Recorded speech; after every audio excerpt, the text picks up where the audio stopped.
Ok, buenas tardes chiquillos, buenas tardes muchachos. Vamos a comenzar nuestra clase de fundamentos.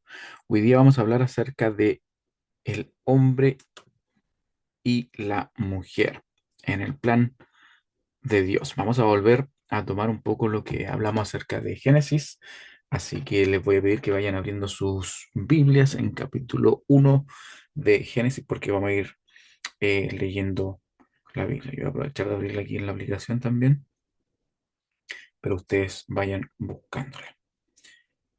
Hoy día vamos a hacer algo bastante que a mí por lo menos me ha estado gustando mucho, que es ir estudiando las palabras por palabra, el significado de cada una de las palabras. Uno encuentra tantas cosas que podemos ir eh, aprendiendo y que también lo fuimos tomando quizás de una manera distorsionada porque lo leímos incorrectamente, no lo leímos de la manera correcta. Así que es bueno eso. Vamos a comenzar orando, le vamos a pedir al Espíritu Santo que sea dirigiendo este tiempo, que sea hablando a nuestras mentes, a nuestros corazones y podamos poner también en práctica cada una de estas cosas. Vamos a orar. Padre, te damos las gracias, Señor, por este tiempo que vamos a tener para estudiar, Señor, y ver este maravilloso plan, Señor, que tú tenías en la creación para nosotros, Señor. Y cómo el pecado ha distorsionado todo esto, Señor. Y cómo el pecado ha desenfocado, Señor, ha distorsionado el plan que tú tenías para nosotros. Pero de gracias te damos por Cristo que vino a restaurar esas relaciones rotas, Señor, ese mundo fragmentado, quebrado, Señor, caído. Queremos pedirte que tú seas con nosotros, ayudándonos a extender tu reino, a extender lo que tú quieres hacer, Señor, porque tu obra ya comenzó. Y queremos nosotros seguir embajadores, seguir siendo buenos administradores tuyos. En el nombre de Jesús te lo pedimos. Amén. Ok, hombre y mujer. Entonces, el objetivo, como estaba mencionando un poquito al principio, es de comprender que el hombre y la mujer fueron creados con igualdad y dignidad a imagen de Dios. Nos vamos a sacar esta imagen de que la mujer es algo inferior o que no puede predicar, por ejemplo, en la iglesia o no puede hacer cosas. Son creados con igualdad de dignidad a imagen de Dios, hombre y mujer. Identificar las consecuencias de la caída en la identidad y las relaciones humanas, reconocer la restauración de esa imagen que Dios puso en la humanidad, hombre y mujer, en Cristo, apreciar el valor y el rol de mujeres y hombres en la iglesia e interpretar correctamente textos claves de Génesis en su idioma original para evitar distorsiones doctrinales y culturales. Y vamos a partir precisamente con eso, con el, el interpretar correctamente los textos claves de Génesis. Vamos a, como les decía, vamos a leer Génesis capítulo 1, 26 y 28. Yo lo voy a leer a la Reina Valera. eh, 26 y 28 acá. Entonces dijo Dios, hagamos al hombre a nuestra imagen, conforme a nuestra semejanza, y señoree en los peces del mar, en las aves de los cielos, en las bestias y en toda la tierra y en todo animal que se arrastra sobre la tierra.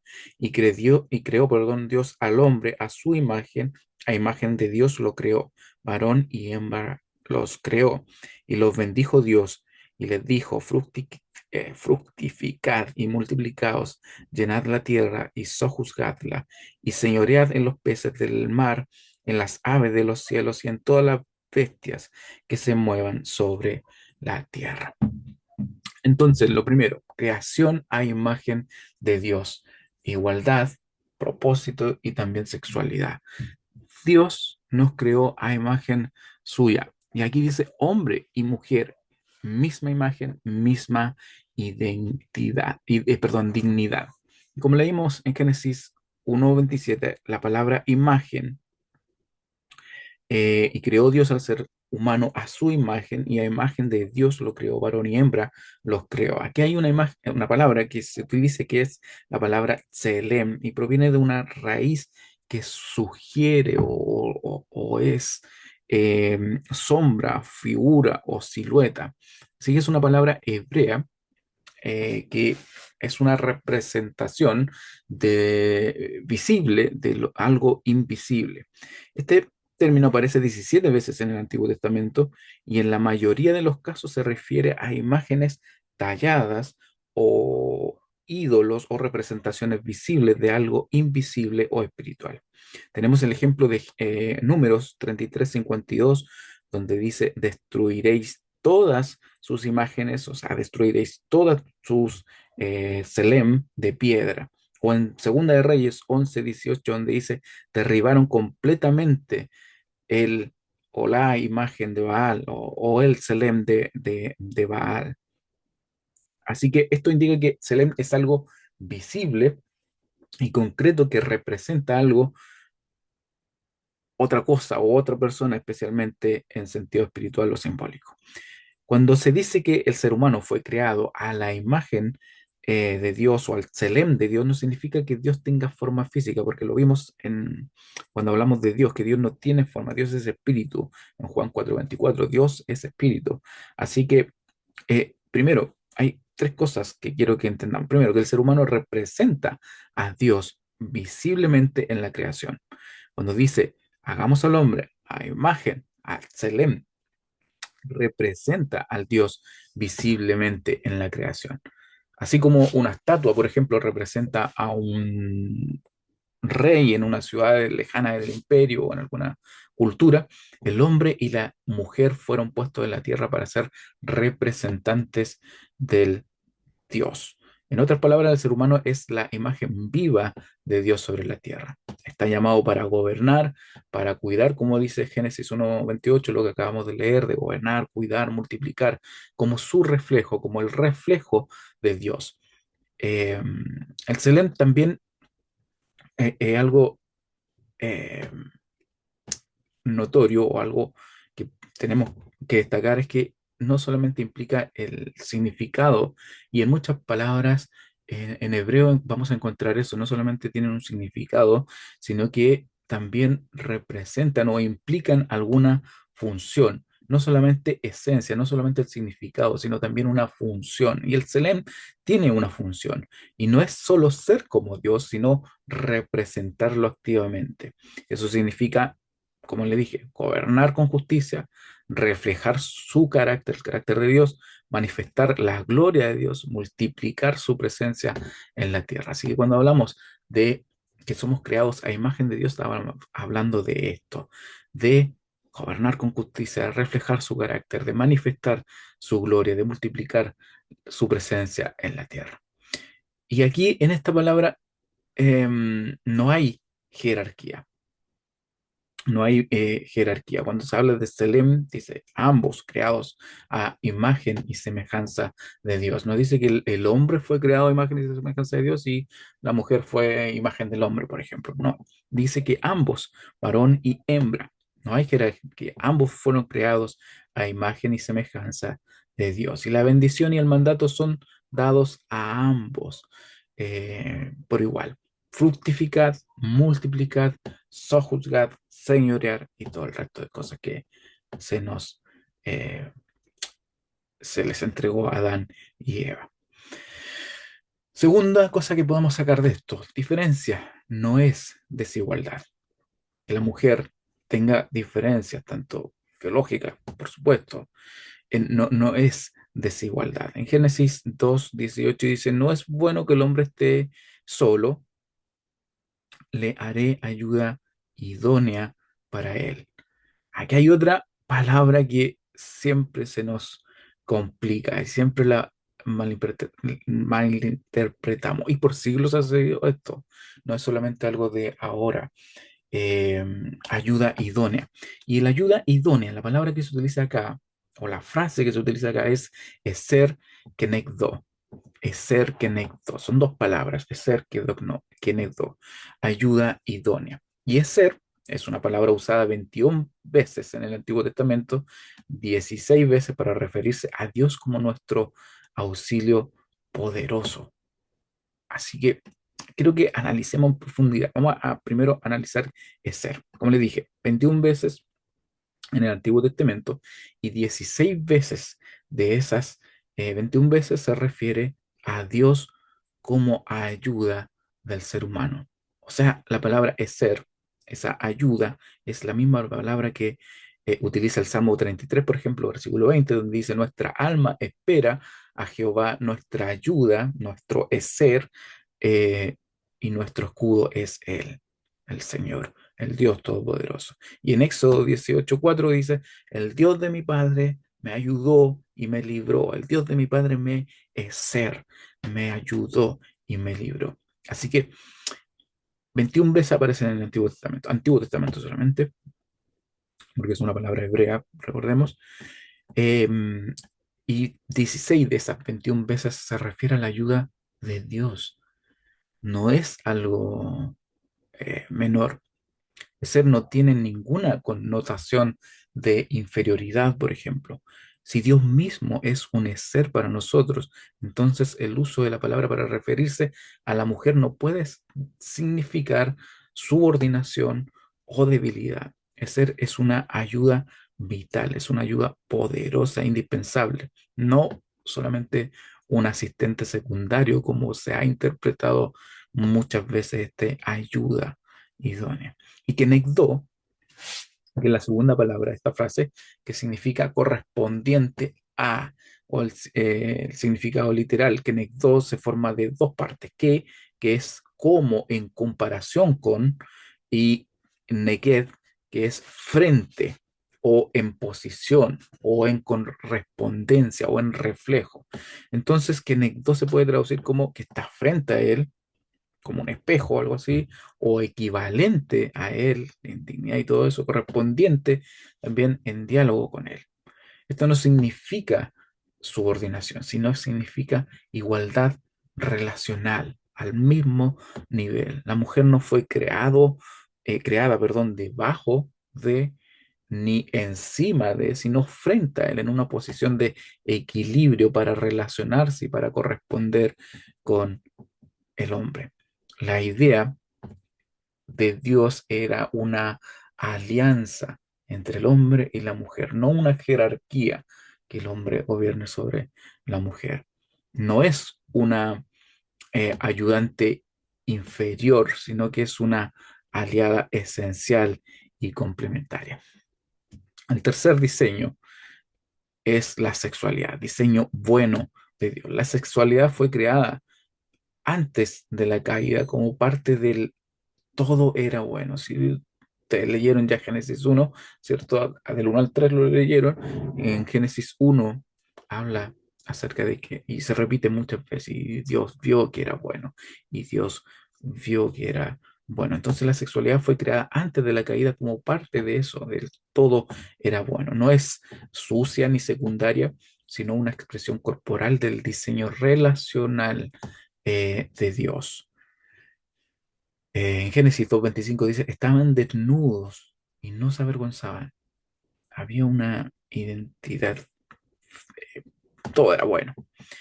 En el reino de la sexualidad, hoy en día lo vimos dentro del diseño de Dios, o sea, dentro de la fidelidad, no estamos con cualquier mujer o cualquier hombre, dentro del pacto de esto del matrimonio, dentro de la pureza. Ahí pueden ver también Efesios 5 del 3 al 5, donde habla acerca de esto. Así que así vimos la sexualidad hoy en día. Consecuencias de la caída en relación a el hombre y la mujer, por supuesto. Lo primero es que hay una ruptura, hay una fractura de la imagen que Dios había puesto de Selem y de las relaciones. Eso lo vemos en Génesis 3 del 1 al 24, donde vemos el capítulo de la caída del hombre. Pero lo primero, las consecuencias de la caída, es que hay una distorsión del propósito. La serpiente dirige su ataque a la mujer, pero Adán también está presente, así que ambos son culpables. Se rompe la relación con Dios, se rompe la relación también consigo mismo y se rompe la relación entre ellos. Y eso también sucede hoy en día a nosotros. La relación se rompe con Dios. Antes del pecado, dice Génesis, que Dios caminaba con ellos, o sea, había intimidad, había libertad, había un diálogo directo.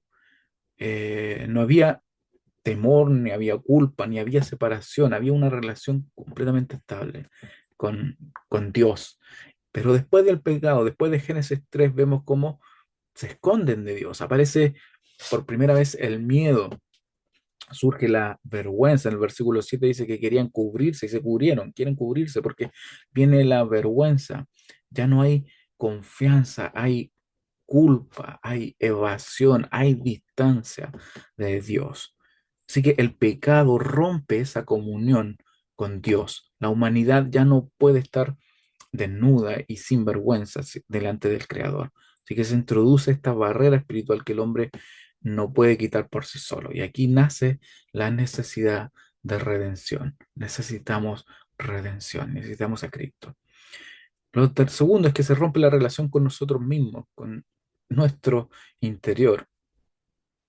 Antes del pecado, el hombre y la mujer estaban desnudos y no se avergonzaban. Había una identidad clara. Su identidad estaba en armonía con su creador y con ellos mismos.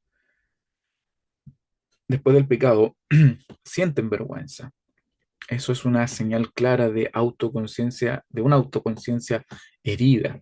Se cubren, dice Génesis 3, que se cubren por esta vergüenza. Eso es expresión del deseo de ocultar lo que ahora se percibe como defectuoso o vulnerable. Queremos ocultarnos. No sé si ustedes lo hacen, pero colocamos, todo lo hacemos en realidad, colocamos eh, filtros, por así decirlo, para ocultar nuestros defectos, para ocultar nuestras áreas vulnerables y nos mostramos más santos de lo que realmente somos para ocultar algo que somos vulnerables, que estamos mal, que tenemos un defecto o estamos tratando de poner cosas, de cubrirnos. Aparece la culpa, aparece el autoengaño, la confusión interior, que no sabemos nuestra identidad, no sabemos quiénes somos. El pecado introduce esta crisis de identidad. Ya no se ven como imagen de Dios, ya no nos vemos como Tselem de Dios, sino como indignos, como avergonzados, como rotos. Y esta ruptura es la raíz de muchas luchas humanas, la inseguridad, la baja autoestima, el orgullo, el narcisismo, etcétera, etcétera, etcétera. Y lo tercero que se rompe es la relación entre ellos, entre Adán y Eva, entre el hombre y la mujer. Antes del pecado, el hombre, dice en Génesis 2:23, que el hombre canta cuando ve a la mujer, o sea, la ve totalmente, eh, se llena de alegría, hay unidad, hay colaboración, hay gozo mutuo. El matrimonio es transparente, sin dominio ni lucha de poder. Pero cuando entra el pecado, después del pecado aparece el reproche, aparece la acusación. El hombre culpa a la mujer eh, culpa a la serpiente, el hombre culpa a la mujer y a Dios inclusive. La mujer culpa a la serpiente. Así que en Génesis 3:16 se anuncia una relación distorsionada. Dice, tu deseo será para tu marido y él se enseñoreará de ti. Vamos a analizar esta frase en un ratito más, pero esta clave o la clave para entender este versículo es que no es un mandato de Dios. Muchas veces se lee como un mandato de Dios, como el que el Señor le está diciendo, tu deseo será para tu marido y él se enseñoreará de ti. No es un mandato de Dios, chicos, sino que es una descripción de la nueva realidad caída. Dios está describiendo lo que va a suceder, no está dando un mandato. Así que Dios está describiendo este nuevo tiempo, esta nueva realidad donde no hay cooperación, donde hay conflicto, donde hay lucha, donde hay desigualdad. Dios en ningún momento está diciendo esto es lo que va a suceder o esto es lo que debe hacer el hombre, sino es una descripción de la realidad. Así que el pecado distorsiona la forma en que nos relacionamos con otros, introduce el dominio, introduce el control, la manipulación, el aislamiento, lo que debía ser una relación de ser kenegdo, de ayuda idónea o ayuda correspondiente, se convierte en una relación rota y desequilibrada. La vergüenza aparece en el versículo 7 del, del capítulo 3 y comienzan los reproches. La mujer que me diste, dice Adán. La segunda consecuencia en Génesis 3:16, y aquí nace una pregunta. Dios maldijo a la mujer, el pasaje que acabamos de leer, donde dice, tu deseo será para tu marido y él se enseñoreará perdón. La pregunta es, ¿Dios maldijo a la mujer?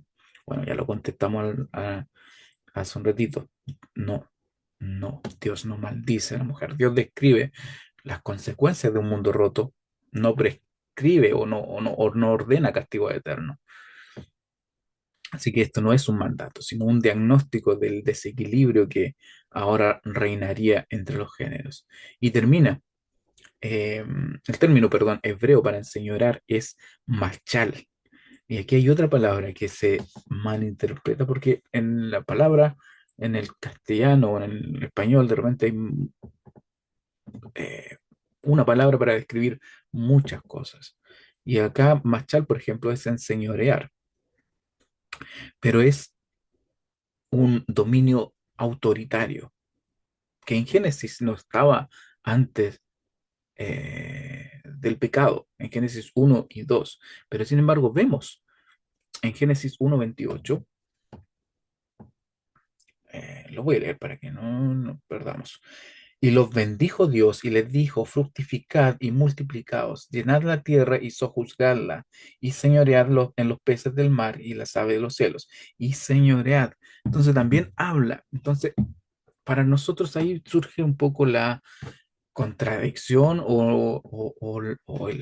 donde nos perdemos. Si Dios está eh, diciendo acá, señoread, que es machal, el dominio autoritario, pero eso no estaba en Génesis, porque en Génesis 1:28 se utiliza la palabra radá, y radá quiere decir gobernar y ejercer dominio, pero ese radá aparece en el mandato de gobernar la tierra y a los animales, que implica autoridad delegada, pero no tiranía. No es el machal que habla acá en el 3:16. Describe una administración justa y cuidadosa, como un pastor que cuida su rebaño. Ese es el radá, en contraste con el machal que habla acá, donde dice que se enseñoreará de ti. De hecho, en Ezequiel 34:4 se habla de este mal liderazgo que es criticado por abusar de su radar.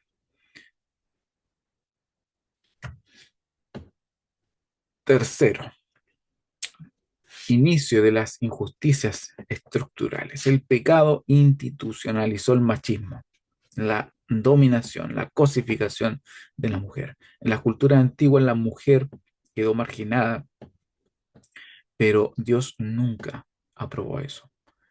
eh, Tenemos las leyes protectoras en la Torá, en Deuteronomio 24 o Levítico 19. Ahí pueden ustedes buscarlo, cómo Dios tenía resguardo de la mujer.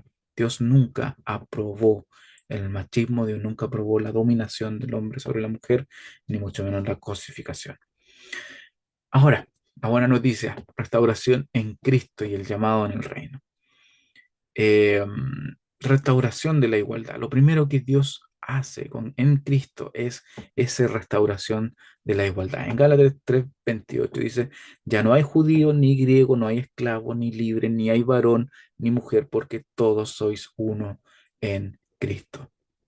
No significa esto que no hay diferencias, porque las hay, no podemos ser ciegos, tenemos diferencias entre hombres y mujeres a la vista, sino que ya no hay privilegios para algunos, ya no hay exclusiones para otros. Somos todos iguales a los ojos de Dios. Esa restauración de la igualdad.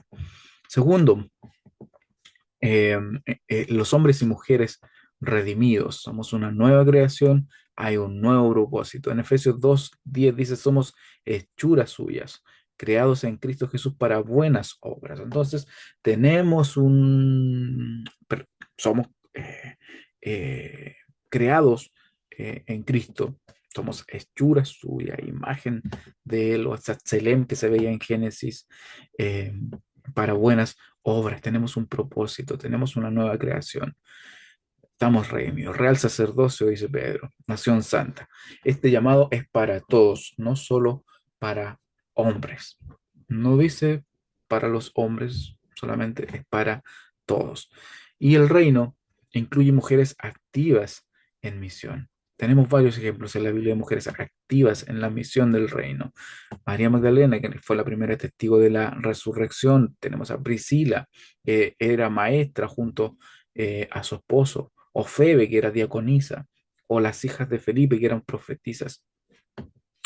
Eh, Cada uno está con su verso para que lo vayan buscando en la palabra de Dios. Pero el reino incluye mujeres activas en la misión del reino. eh, no hay una exclusión, no están fuera. Así que somos redimidos. Esta nueva imagen de a- semejanza a Dios viene a restaurarle a Cristo. Y ahora somos llamados a participar todos eh, de ese reino. El valor y el rol de las mujeres y hombres en la IPA. Hechos 2 del 17 al 18. Dice, derramaré de mi espíritu sobre toda carne, vuestros hijos y vuestras hijas profetizarán sobre toda carne. Se refiere a que no hay distinción, no hay discriminación. Pentecostés es igual a igualdad espiritual y ministerial. La llenura del Espíritu Santo no discrimina género, no discrimina eh, eh, nada, raza, color de la piel, eh, estatus social, eh, si es hombre o mujer, no discrimina. La llenura del Espíritu Santo dice que vino o derramaré de mi espíritu sobre toda carne. Así que Dios llama, Dios capacita, Dios unge a hombres y mujeres por igual. Tenemos que estar dispuestos, queremos estar disponibles para ser usados por Dios y para acudir a ese llamado. La perspectiva pentecostal, dones y ministerios para todos. El pentecostalismo, cuando es bíblico, ah, hay que reconocer, somos una iglesia pentecostal, pero dentro de la iglesia pentecostal hay hartas. Tenemos que tener un pentecostalismo bíblico, un pentecostalismo del reino.